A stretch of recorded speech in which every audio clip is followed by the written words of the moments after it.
Hola mis amigos, bienvenidos a un programa más de Políticamente Incorrectos, en donde ya saben, la corrección política no tiene cabida. Y hoy estamos con Juan Diego Zúñiga, quien es asambleísta electo por la provincia de La Suay. Vamos a conocerle un poco más y vamos a estar conversando con él sobre la configuración de la nueva Asamblea Nacional. Recuerden que estamos a pocos meses de que ya entren en sus funciones y qué es lo que se nos viene, qué nos espera a los ecuatorianos con esta conformación de la Asamblea. Vamos a analizar un poquito con Juan Diego Zúñiga. Quisiera que sea usted quien les cuente un poco a nuestros amigos de Políticamente Incorrecto quién es Juan Diego Zúñiga.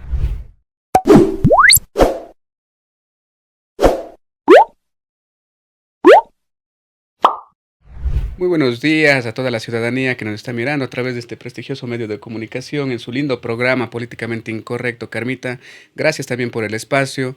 Yo siempre agradezco la democratización, digamos, de la información y que todos podamos llegar a la ciudadanía y podamos dar a conocer todo lo que queremos hacer, lo que hemos venido haciendo, porque tenemos también una trayectoria, digamos. Juan Diego Zúñiga es un ciudadano cuencano, enamorado de esta hermosa ciudad. Y nada, aquí vamos a ir conversando poco a poco. Un joven que está en la política, ¿desde cuándo?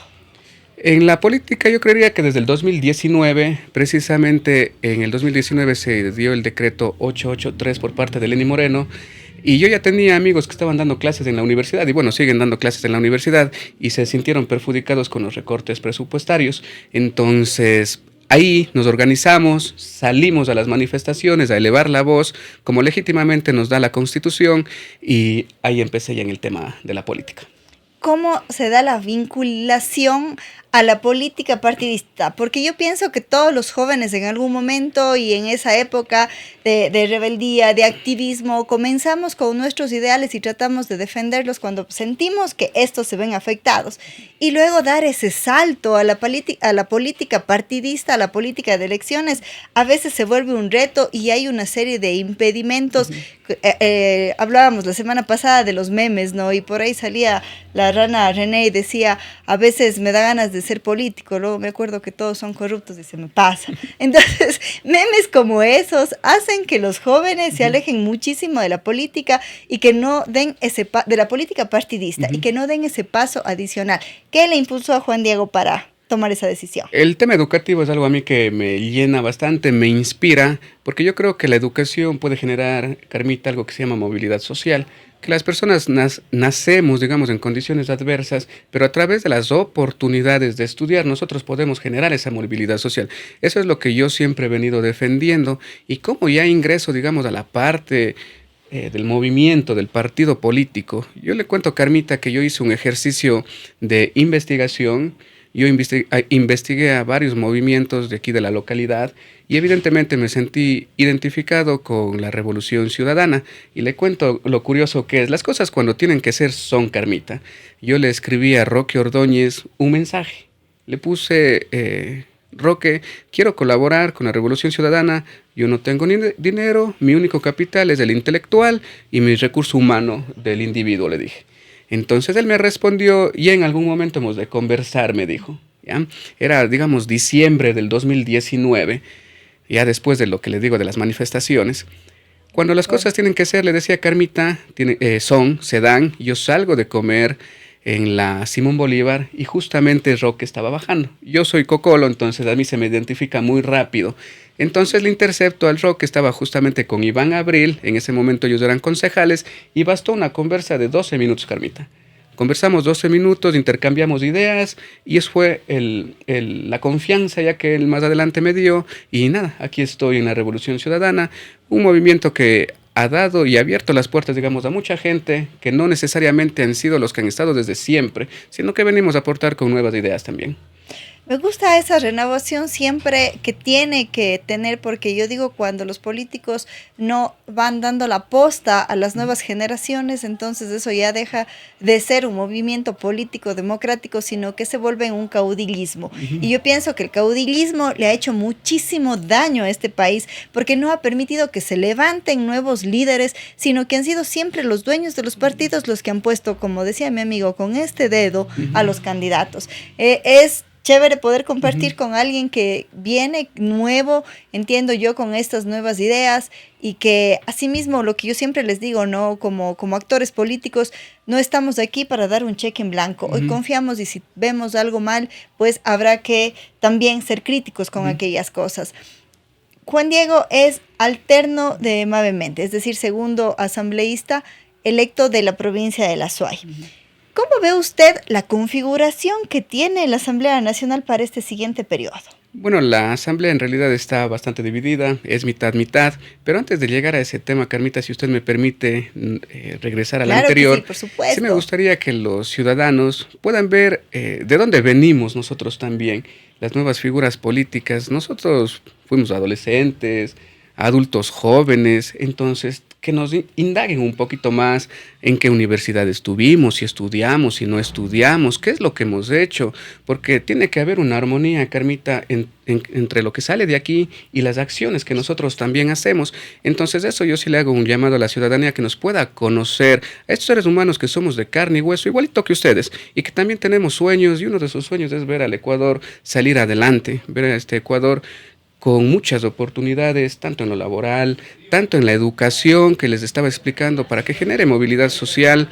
Yo tengo mi familia, Carmita, es de un lugar que se llama Sarar, no sé si es que a lo mejor hayan escuchado, es del Zig-Zig para adentro, antes de llegar a Ludo. Ahí las condiciones de pobreza son bastante extremas y, por ejemplo, nosotros no queremos que nos regalen nada, porque a veces ese es el discurso, quieren todo gratis. Mentira, nosotros, los ciudadanos ecuatorianos, pagamos diferentes impuestos y el más común y el que todos pagamos, nadie nos salvamos, es el IVA.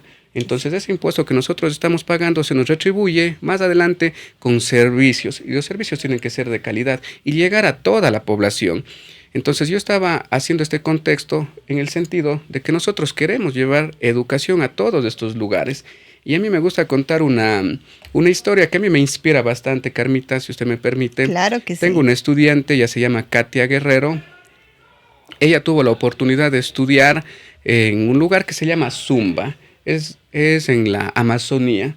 En ese entonces hubo el bachillerato internacional y ella tuvo, lo que yo vengo diciendo, la oportunidad de estudiar. Se graduó de bachiller y pudo ingresar a la Universidad de Cuenca.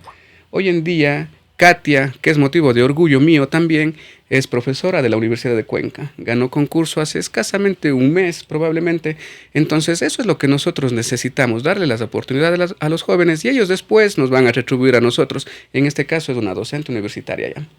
Sí, yo siempre hablo de esa deuda social que a su vez adquirimos quienes podemos formarnos con los impuestos, es decir, con el dinero de todos los ecuatorianos. A mí me encanta mucho el tema de la educación porque considero que es una arma transformadora y es la única que puede ejecutar cambios profundos en realidad en cómo está concebido nuestro país. Y es que necesitamos volver la mirada a la educación porque es en esa época, desde los pequeños, muchas veces cuando hablamos de educación piensan que es solo en la universidad. No, la educación es desde pequeños, poder moldear a esas plastilinas que son tan chiquitas para que comencemos a pensar en que somos merecedores de un mejor país y que para eso necesitamos que ellos como individuos comiencen a ser mejores personas. Quizá la crisis a la que hemos caído política solamente es el resumen de una crisis de valores que se ha venido dando ante quizá por la misma globalización, por el acceso a la información que está completamente, estamos hipercomunicados, digo yo ahora, y eso ha hecho que seamos inmediatistas. Entonces muchos jóvenes piensan que me gradúo de la universidad de esta carrera porque esta es la que más dinero gana. Entonces dejé de un lado el hecho de servir. Por ejemplo, los médicos, no es que ellos vale $40 la consulta externa. Imagínate cuántas consultas hago al día. Ellos echan sus números a los 18 años más o menos y van a estudiar medicina. Cuando, recuerdo yo en mi caso, cuando estudié ingeniería civil, y me decía alguien en primer año, ¿por qué estudiaste ingeniería civil? Yo decía, porque un médico puede solucionar una vida, arreglar una vida. Un ingeniero, el rato en el que damos saneamiento ambiental, solucionamos la vida de toda una comunidad. El momento en el que construimos un edificio que resista al sismo, estamos salvando miles de vidas. Entonces, más allá de lo que uno se puede ganar o perder con una profesión, pienso que nos hace falta volver a ser humanos, volver a ser personas, volver a tener esa empatía y dejar ese inmediatismo que nos ha llevado al punto en el que estamos, Juan Diego. Coincido plenamente con usted, Carmita. Yo, por mis labores diarias como profesional, yo justamente formo a jóvenes y el consejo es que yo les doy: estudien lo que a ustedes les guste, lo que les llene, porque no sé si a usted le ha pasado, Carmita, usted va a recibir un servicio y encuentra personas que están de mal genio, amargados. Entonces, precisamente porque no estudiaron lo que a ellos les llenaba. Hay algunas personas, y yo conozco muchos médicos, ¿sí?, que se han graduado y lastimosamente no están ejerciendo, porque no es algo que les llena. Conozco muchas personas también que han estudiado carreras que, entre comillas, no son rentables y les va supremamente bien en la vida. Una de las carreras en la Universidad de Cuenca que queda para segunda postulación es trabajo social. Yo tengo una compañera y amiga, Virginia, a quien le mando un saludo, que ella es trabajadora social y ella debe estar ganando por encima de los $2,500 dando consulta en su espacio, pero ella está enamorada de su profesión. Entonces eso es justamente lo que yo les digo a los chicos, a las chicas: estudien lo que les llena. Evidentemente también tenemos que aterrizar, poner los pies sobre la tierra también, porque hay un esfuerzo cuando uno ingresa a la universidad de estudiar, de pasar con buenas notas, de ir haciendo ya también, ¿no?, amistad con los profesores. Justamente yo cuando estaba en la universidad, la verdad yo me llevaba con los profes a tal punto, y también trabajaba, y recuerdo a mi profesora, a la subdecana Ruth Cecilia, que en paz descanse. Yo recuerdo, llegué en mi camioneta y tenía mis ladrillos atrás porque veníamos haciendo una obra acá por Racar. Y la profe dice: pero no le dejes la camioneta afuera. Estaba con mi soldadora, yo trabajaba y estudiaba al mismo tiempo. Y dice: déjale acá adentro. Entonces, cuando yo ya hice una amistad con ella, ella me dio esa posibilidad de que cuando yo llegue del trabajo, me dejó meter mi camioneta para que precisamente no me roben las cosas a las afueras de la universidad. Entonces, eso también, ir haciendo amistad con los profes, porque ellos también más adelante, perdón, Carmita, sí. Nos ayudan a ver algún trabajo, nos guían. De mis compañeros, a todos nos fue bien. Absolutamente todos los que nos egresamos, no nos graduamos iguales, pero egresamos iguales, nos fue bien. Están ubicados, digamos, por esfuerzo propio en diferentes sectores de la industria. Alguien decía: estudia lo que te gusta y no tendrás que trabajar ni un solo día de tu vida. Eso más o menos, en eso más o menos se resume lo que estamos conversando. Y bueno, luego de este pequeño preámbulo que hemos hecho, que me parece muy importante, porque la gente tiene que entender que la política no es solamente partidista. La política es desde que vamos forjando este tipo de pensamientos y tenemos claro hacia dónde queremos llegar y cómo nos estamos encaminando. Es lo primero que tenemos que entender. Política no es el domingo vamos a sufragar y se acabó, y no. Uno tiene que ejercer, siempre les digo, la política a mitad de tiempo, a tiempo parcial. Es la única forma de que podamos tomar decisiones conscientes. Si hacemos política cuando conversamos de estos temas, cuando conversamos de que el precio de la gasolina está subiendo, de que me subieron el IVA, o de todos estos temas, estamos siendo animales políticos y no tenemos por qué tenerle miedo a la política. No. Que hemos tomado malas decisiones, de acuerdo. Que hemos elegido mal a los gobernantes que nos han representado, de acuerdo, pero ha sido también nuestra decisión y tenemos que asumir las consecuencias. Ahora tenemos la oportunidad, en primer lugar, este domingo, de elegir bien a las autoridades, a quienes nos representan, y en segundo lugar, de seguir siendo actores políticos activos. Es decir, hoy Juan Diego está en la asamblea y no tiene un cheque en blanco de nosotros, sino que él tiene que darnos cuenta de aquellas cosas que está haciendo por la provincia, por el país, por la economía, justamente por estos jóvenes, por estos niños. Y lo que yo siempre digo, no se trata de igualar las condiciones, porque cuando queremos igualar siempre nos vamos a tratar de igualar a lo más bajito. Se trata de igualar las oportunidades, de poder democratizar para que aquellas personas que no tienen las mismas oportunidades, que no tienen la culpa, además que las otras puedan en algún momento partir del mismo punto, y de ahí sí se viene la carrera que es la vida. Creo que en eso estamos de acuerdo con Juan Justamente Diego. lo que usted dice es correcto y yo coincido plenamente. Necesitamos oportunidades. Eso es lo que necesita todos los ecuatorianos, oportunidades, y nosotros con nuestro propio esfuerzo, Carmita, las vamos a ir consiguiendo ya los resultados tangibles, digamos, en el caso de la universidad, en el caso de los colegios, nosotros nos debemos de encargar de estudiar, pero que haya una infraestructura en donde podamos nosotros ingresar. En el ámbito de la salud, necesitamos todos los ecuatorianos también, porque no nos están regalando nada, vuelvo y repito, son impuestos que nosotros pagamos, que nos den pues una muy buena salud, que uno vaya al hospital y nos den un turno y no nos hagan regresar después de 2, 3 o 4 meses en el peor de los casos, cuando a veces la salud no nos alcanza y probablemente tengamos que estar velando, digamos, a una persona que ya ha partido.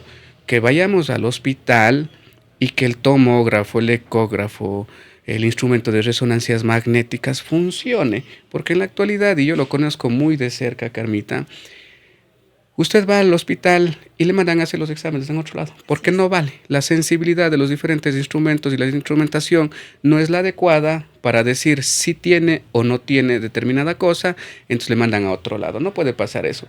Conozco un caso muy cercano a mí, que ya vamos más o menos unos 2 años esperando una operación de una enfermedad rara. Entonces son 2 años de estudios que se han estado haciendo afuera. Las personas, claro, los médicos que están dentro revisan, etcétera, pero es demasiado tiempo. 2 años de dolor, 2 años de incertidumbre, 2 años que a veces hasta la parte psicológica les afecta a estas personas. No podemos jugar de esa manera. Tiene que regresar la salud a los hospitales. Completamente, y es que las autoridades electas están para eso, para poder administrar nuestros recursos, nuestro dinero. Ellos son administradores de lo público, no solamente del IVA que pagamos, de la renta que pagamos, también del petróleo, del oro que ahora están explotando, de la fibra, del campo electromagnético que también se vende a las operadoras para la telefonía celular, por ejemplo.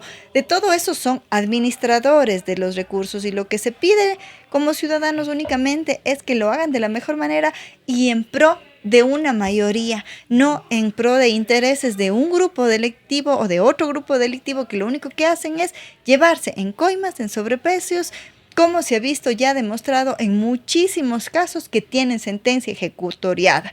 Y eso es lo único que exigimos nosotros de alguna manera a los políticos. Y bueno, ahora pasando al tema de la Asamblea Nacional, que para mí personalmente es el primer poder del Estado, al menos con las últimas modificaciones a la ley que se hicieron, en el cual se disminuyó a mayoría simple una serie de aprobaciones que antes se daban con mayoría absoluta, se cambió a mayoría simple. Entonces eso hizo que la Asamblea tenga más poder aún y que pueda viabilizar las políticas públicas que necesita este país. Visto desde esta forma y entendiendo que tenemos una configuración bastante atípica de la Asamblea Nacional, porque tenemos 50-50 y tenemos ahí a una minoría que ni siquiera avanzaron a hacer una bancada. Solamente vamos a tener dos bancadas en la Asamblea Nacional, y claro, los votos de esta minoría valdrán oro literalmente. ¿Cómo vamos a dar gobernabilidad a cualquiera de los dos presidentes que hoy gane las elecciones? Porque yo pienso que independientemente de quién gane las elecciones, ya las dos fuerzas políticas que están hoy al frente de la Asamblea van a marcar un rumbo a seguir para este país. Justamente yo le tengo un ejemplo, Carmita. El año pasado, la Asamblea, a pesar de que nosotros somos mayoría en la actualidad, y bueno, en el periodo que viene también somos mayoría, con un hito más, nosotros la vez anterior dimos gobernabilidad en el sentido de que cuando el señor Noboa quería aprobar la ley económica urgente, nosotros nos unimos para intentar sacar adelante al país. Lastimosamente ya las políticas después de la aprobación en la Asamblea no han dado resultados, ya desde el Ejecutivo, ya por su equipo de trabajo ineficiente que tiene, pero nosotros nos sumamos, en este caso en términos económicos. De la misma manera, nosotros esperamos que ellos se sumen a nosotros, porque estoy seguro que saldremos victoriosos, que ellos se sumen a nosotros para aprobar lo que la ciudadanía demanda. Yo estoy convencido que son 3 cosas que tenemos que solucionar urgentemente. La primera es seguridad, sin duda. La segunda es educación y la tercera es salud. Son 3 temas urgentes que tenemos que solucionar dentro del primer año. eso nos va a dar algunas otras situaciones, ya en términos económicos, de que comience a circular, digamos, el dinero dentro del Ecuador, garantizar de que el dinero no salga del Ecuador, ¿sí? Eso ya vamos a conversar un poquito a detalle de que cómo vamos a garantizar nosotros que precisamente funcione esto, y adicional, nosotros vamos a ser cuidadores y respetuosos de nuestra Constitución en el sentido medioambiental. Entonces, aquí, si es que usted me permite, yo conozco el páramo andino, yo hice mi tesis ahí, no sé si a lo mejor en lo que me estaba indagando pudo verlo. Yo hice mi tesis de radiación neta en el páramo andino, conozco perfectamente el tema del agua, el tema de los histosoles, los andosoles, el fog interception y un montón de cosas que se da y procesos físico-químicos que se dan en el páramo andino. Entonces es un ecosistema bastante sensible que nosotros tenemos que proteger. No podemos darnos el lujo de quedarnos sin agua en el páramo y que después acá nosotros en la ciudad no tengamos que beber o que probablemente no tengamos que poner en nuestros embalses también para que después se genere la electricidad. Entonces es un tema bastante interesante que nosotros lo vamos a proteger, el tema ambiental. Yo me pregunto algo, no tanto para Juan Diego, porque Juan Diego, digamos que tiene 5 años, 6 años en este proyecto político que es la Revolución Ciudadana, pero yo luego de ver la visita de la candidata por la Revolución Ciudadana la semana pasada en Cuenca y particularmente en Quimsacocha, me pregunto qué fue lo que hizo que se dé ese giro de 180 grados luego de haber apoyado y luego de haber aperturado el catastro minero a gran escala en la Revolución Ciudadana, ahora mostrarse a favor de, porque recordemos que quienes iniciaron con la explotación minera en los páramos de Cuenca fue el proyecto de la Revolución Ciudadana. Ahora, quiero decir que quiero creerles, en primer lugar, quiero decir que me alegra que se haya tomado en cuenta ese clamor ciudadano, ¿no? De respetar nuestros páramos. Me encanta que eso sea así. Les tomamos la palabra, al menos a la candidata Luisa que estuvo en Quimsacocha, pero sí me intriga un poco. Juan Diego sabe qué fue aquello que les hizo dar ese giro. Primero dos cositas, Carmita. La primera, eso está desde 1971, si la memoria no me es infiel. ¿Ya? Entonces es un tema que ya viene de algunos años. Y segundo, los seres humanos evolucionamos, Carmita. Entonces en este caso estamos evolucionando para bien. Como usted se da cuenta, hay un cambio generacional también. Entonces precisamente nosotros estamos y vamos a defender Quimsacocha. Entonces eso, Carmita, estamos evolucionando para bien. Me encanta y espero que en la asamblea se pueda ver reflejada nuestra voz.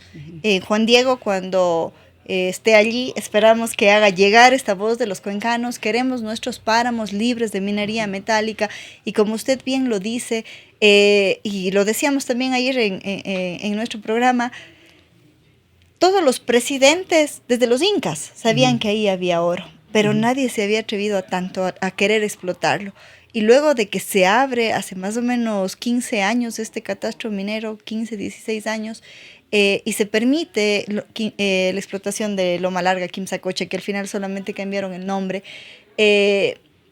tenemos esta afectación. Pero como digo, yo estoy tranquila y estoy contenta de que las cosas vayan evolucionando y de que se tenga coherencia con lo que usted decía. Tenemos la primera constitución en el mundo que coloca a la naturaleza como sujeto y no como objeto. Le un da sujeto derecho. que tiene derechos.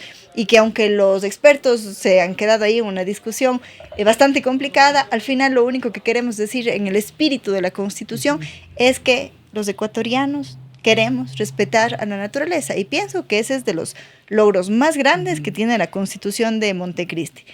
Sin embargo, en la práctica se ha visto que no se ha hecho mucho caso y que de alguna forma se han vulnerado estos derechos.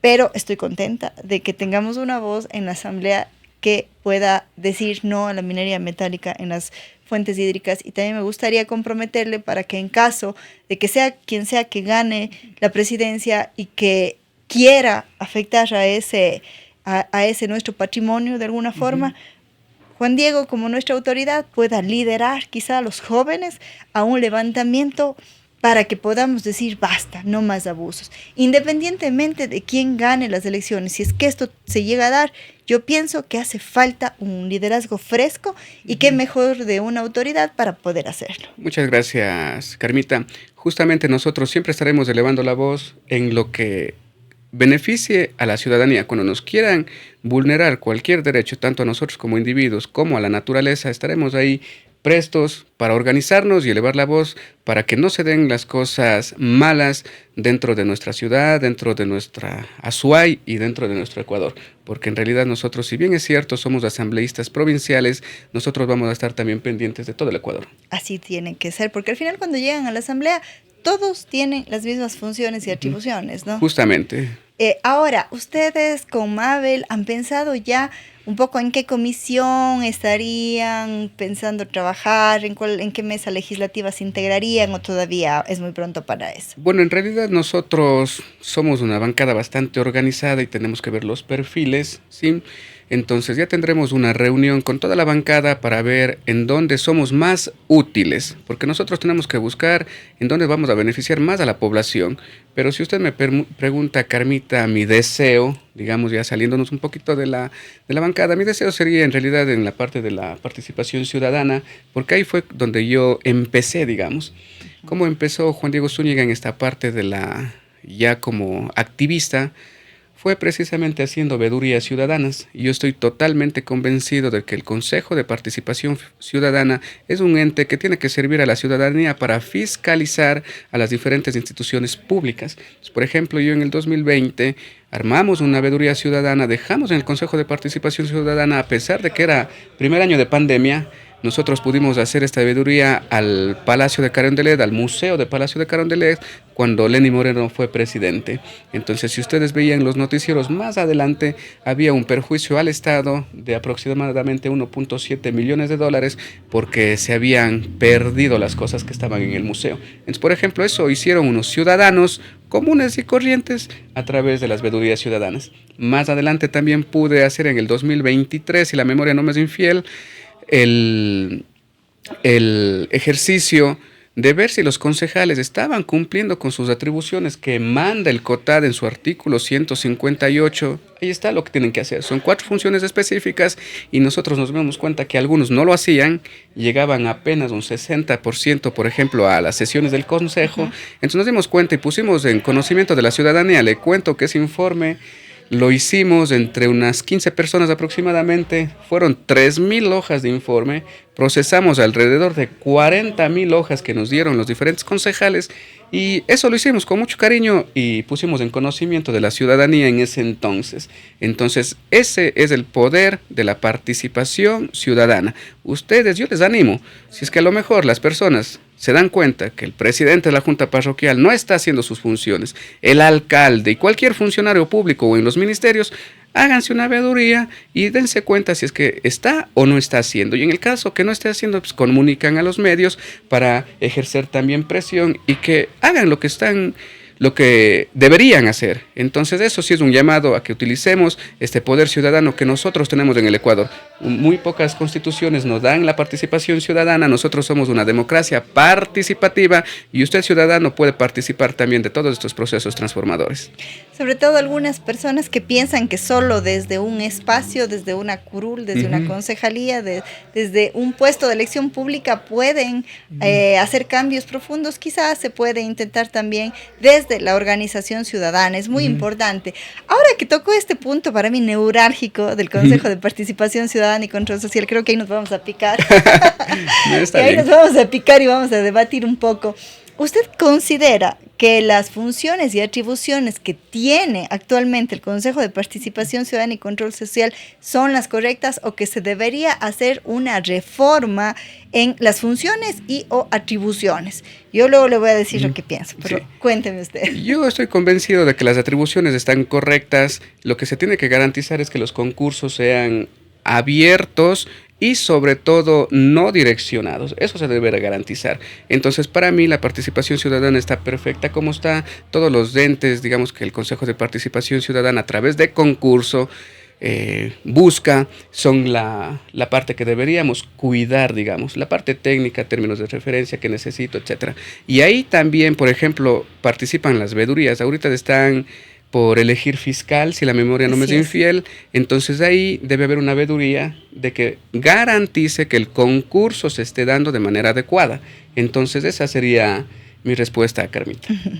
Bueno, yo un poco decía que aquí se va a armar la grande, porque en cambio yo lo he dicho públicamente, yo no creo en el Consejo de Participación Ciudadana y Control Social como está constituido. Pienso que sí tiene que haber la participación ciudadana, una verdadera participación ciudadana y garantizar eso en la Constitución, estoy de acuerdo, pero poner sobre 7 personas la carga de elegir a las autoridades más importantes del país, realmente a mí me parece que no ha funcionado. Más allá de lo que yo crea, de lo que a mí me parezca, vamos a lo que está funcionando y a lo que no está funcionando. Tenemos autoridades en el Tribunal Supremo Electoral prorrogadas. Sí. La fiscal cumplió ya su periodo, se va a prorrogar sin duda. Tenemos el caso Ligados, que evidencia una fuerte trama de corrupción en cuanto a la elección del superintendente de bancos, y así se han ido destapando una serie de casos más. Las personas que fueron electas, de las 7 personas que entraron al principio en el Consejo de Participación Ciudadana y Control Social, creo que nos quedan 2. Sí, justamente hay que darle un refresco, digamos, al Consejo de Participación Ciudadana para que haga lo que tiene que hacer, servir a los ciudadanos, darnos las garantías necesarias para que todas las personas que entran a través de estos concursos que usted manifiesta sean personas, primerito que sean probas, ¿ya? Que de hecho, para ser usted consejero del Consejo de Participación Ciudadana tiene que cumplir una serie de requisitos también. Más difícil que para ser candidato de elección pública. Totalmente. Sí. Es una lista gigantesca. Sí, usted tiene que haber hecho acción social, usted tiene que haber estado participando en temas educativos, usted tiene que haber hecho un montón de cosas. Le califican una carpeta. Que no tenga deudas con el SRI, que no tenga pensiones alimenticias, que no tenga... Es decir, ser una persona proba. Evidentemente se entiende que las personas que ya están ahí han pasado este primer filtro, ¿sí? Que en situaciones adversas, digamos, ya están ahí y después tuvieron que ganar una elección popular.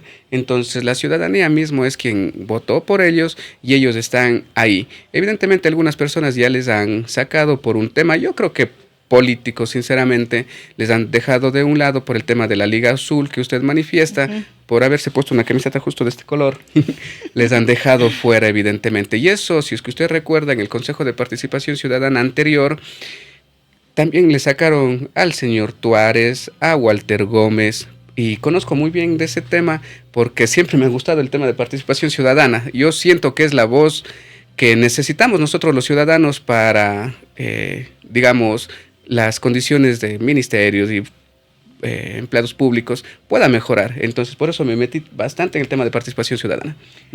Ahora, bueno, de hecho, una de las condiciones que deben cumplir quienes se candidaticen a Consejo de Participación Ciudadana y Control Social es no tener ninguna afiliación política.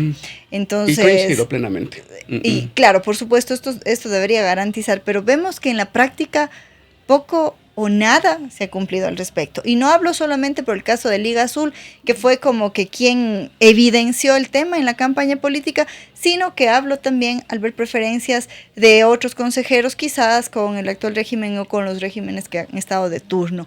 Entonces, para mí, personalmente, le digo, estas 7 personas tienen demasiada carga sobre su espalda. Yo, desde hace un poco más de 6 años, 8 años, pienso y he estado impulsando una configuración diferente de la asamblea, una asamblea bicameral con una cámara baja y una cámara alta, que una de las 2 cámaras debería elegir a las autoridades de control y la otra cámara debería en la misma asamblea. Entonces ya no estamos hablando de 7 personas, sino estamos hablando de varias personas. Y yo le digo esto no solamente por lo que ya se ve, sino también por la experiencia de estar dentro, de ser asesora de una mesa legislativa. Cuando los temas pasaban por la mesa legislativa entre 9 personas, era mucho más fácil ponerse o no de acuerdo, pero a su vez también era mucho más fácil armar mayorías para aprobar o desaprobar tal cosa. Entonces, esto no pasa en el pleno, Claro. que ya hay más gente, hay más criterios, hay más voces, hay más representatividad, o debería haber por lo menos más provincias representadas. Muchas veces entre la mesa legislativa 9 personas es muy sencillo, como digo, armar o desarmar estas mayorías. Y eso es lo que va pasando. Veamos el histórico de cómo se ha ido configurando las mayorías en el Consejo de Participación Ciudadana y Control Social. Justamente, pero eso yo creería que nos restaría derecho a los ciudadanos, porque ahí perderíamos el quinto poder que se llama, porque ya estaría dentro de la asamblea mismo. Entonces pasaríamos de nuevo a ser a una democracia representativa y ya no participativa. Entonces creo que eso sería de manejarlo con pinzas en realidad, para Sí, no por eso perder decía, derechos de los ciudadanos. quizá reconfigurar las atribuciones que tiene el Consejo de Participación Ciudadana. Unas sí se quedan, otras no se quedan, en bien de que los ciudadanos podamos hacer tener un y proceso garantizar nuestra dialéctico en realidad, participación. porque no es que se tenga la última palabra, digamos, se intenta siempre hacer las cosas bien, pero en el caso que no funcionan ciertas cosas, se hace un proceso dialéctico, como lo estamos haciendo ahora, se conversa, se saca las mejores conclusiones y se construye más conocimiento. En este caso, se construye mejor política pública para el bienestar de ustedes. Es que la democracia debería ser justamente sobre estas divergencias de criterio con la racionalidad que tenemos los seres humanos, nos deberían servir para construir y para construir en bases más sólidas, porque yo tengo que ceder, usted tiene que ceder, entonces por más que pensemos diferentes, si es que nos une y tenemos el factor común que es el bien de los ciudadanos, deberíamos crecer. Esperemos ahora que la Asamblea pueda tener este nivel de madurez política, este desprendimiento que hace falta muchas veces del ego, de lo propio. Yo siempre decía, no, para entrar a la Asamblea hacía falta dejar el ego en la puerta, porque si no es imposible trabajar, o sea, literal es imposible trabajar. Entonces, esperemos, y yo creo y confío ahora luego de conversar un poco con Juan Diego, que vamos a tener a un representante que va a hacer lo propio, porque no he tenido aquí a un participante cerrado y que no, sino poder dialogar, yo pienso que nos hace grandes. Sí, la política debe ser sana en realidad, y yo aquí sí hago un llamado a esas nuevas generaciones. Probablemente me puede estar viendo una persona de 18 años que recién se graduó del colegio y que quiere también contribuir. Súmese, lea los programas que tienen los diferentes actores políticos, las diferentes, digamos, procesos, lean y vean con quién se sienten representados. Yo a título personal siempre me he sentido representado por la izquierda, mi querida Carmita. Yo soy el convencido, sí, justamente, yo soy el convencido de que la inversión social es muy necesaria para transformar la vida de muchos ciudadanos que nacen en condiciones adversas, y yo por eso estoy aquí. Y yo me siento identificado por esa parte de la izquierda que sí quieren mejores días para la mayoría de ecuatorianos. No quiero que se dejen llevar por lo que comunican muchas de las veces a través de diferentes medios, digamos, de que los que estamos en la izquierda queremos las cosas gratis, que los bonos, que etcétera. No, señores, nosotros queremos oportunidades para mejorar la calidad de vida. Queremos que cuando uno va a buscar un trabajo, sí haya trabajo y no me obliguen a migrar, por ejemplo. Eso es lo que nosotros necesitamos. Cuando yo llevo a mi hijo de la mano a buscar un cupo en la escuela, sí hayan cupos, que la infraestructura esté en condiciones óptimas, que la planta docente esté completa y no esté faltando el profe de mate, de lengua, etcétera. Que cuando voy al hospital sí encuentre médicos, medicinas, exámenes, porque nosotros, como dije en la primera parte, pagamos impuestos, y yo convencido nuevamente de que la izquierda sí puede solucionar eso. Aquí la parte humana está totalmente por encima por la parte económica. A diferencia, digamos, de la derecha, como es conocimiento de usted, Carmita, busca siempre acumular el dinero. Sí, que está bien, cada quien tiene, digamos, su postura, pero no sacrificando a las personas. Hay una parte clarísima con la que me identifico y fue justo esta palabra, ¿no? Hay una parte de la izquierda que nos representa y bueno, de alguna forma han pasado muchísimos años de que se concibieron estos conceptos y hemos evolucionado. Los jóvenes ya no quieren estar encasillados en un solo lado, ni izquierda, ni derecha, ni centro, sino más bien como que han tomado partecitas de todos lados y han constituido de alguna forma una ideología nueva y diferente. Pero hay esta parte en la que la justicia social debe estar en manos del Estado, y mientras no estemos preparados para que todo se pueda privatizar, realmente es el Estado quien debe administrar nuestros bienes, pero lo debe hacer de mejor manera. Estamos de acuerdo, sin poner la restricción al capital, porque esa es la otra parte, en cambio, en la que yo me pongo del lado de la derecha, y es que necesitamos las libertades necesarias para poder crecer y que el Estado sea nuestro aliado estratégico, más no quienes nos aplaste y no nos deje crecer. Eso un poco yo pienso que es importante que vayamos cada uno de nosotros creando nuestra propia concepción, y lo que decía también Juan Diego, muy importante, que no nos dejemos vender humo, no dejemos que un elemento comunicacional nos desdibuje lo que realmente hay detrás, porque nos han acostumbrado a manipularnos con esto. La manipulación mediática. Y ya estamos muy lejos de poder elegir nosotros mismos las cosas, sino estamos siendo ya objeto de estas campañas manipuladoras. Bueno, creo que hemos llegado al fin. Ha sido una chévere conversación aquí en Políticamente Incorrectos. Espero que se lleven lo mejor de esta charla, que puedan conocer a una autoridad electa. Qué gusto, Juan Diego. Desearle los mejores éxitos en estos 4 años que va a estar como representante, y decirle algo que yo siempre digo a las autoridades electas: si a usted le va bien, nos va a ir bien a nosotros también. Así que de todo corazón le deseo que le vaya bien, le deseo que no se maree con el poder, le deseo que los 2 gramos de poder que la vida hoy pone en sus manos le sirvan para trascender como persona y como ser humano, y no para manchar sus manos y para dañar su futuro, que debería ser. Usted es un joven que pienso y que noto que sus intenciones son buenas, que la política, el poder y ese grande mundo de Quito no le cambie. Es lo que le deseo. Muchas gracias, Carmita. Más bien me quedan en el corazoncito que está al lado izquierdo sus palabras, Carmita. Muchas gracias. Precisamente mi madre también me ha dicho unas palabras muy similares, y yo simplemente toda la vida recordaré en dónde pasé mi niñez, en los mercados de la ciudad de Cuenca, en donde pasé mi juventud, digamos, en la zona rural. Yo soy del Valle y yo conozco, como siempre los digo, esas necesidades que tienen que ser satisfechas a través de una muy buena política pública, y sobre todo soy un ser humano que sí tiene conciencia, ¿sí? Yo siempre tengo aquí, como saben decir, una vocecita que me dice que está bien y que está mal, y siempre le haré caso, digamos, a mi conciencia. Entonces mi conciencia no tiene precio en realidad.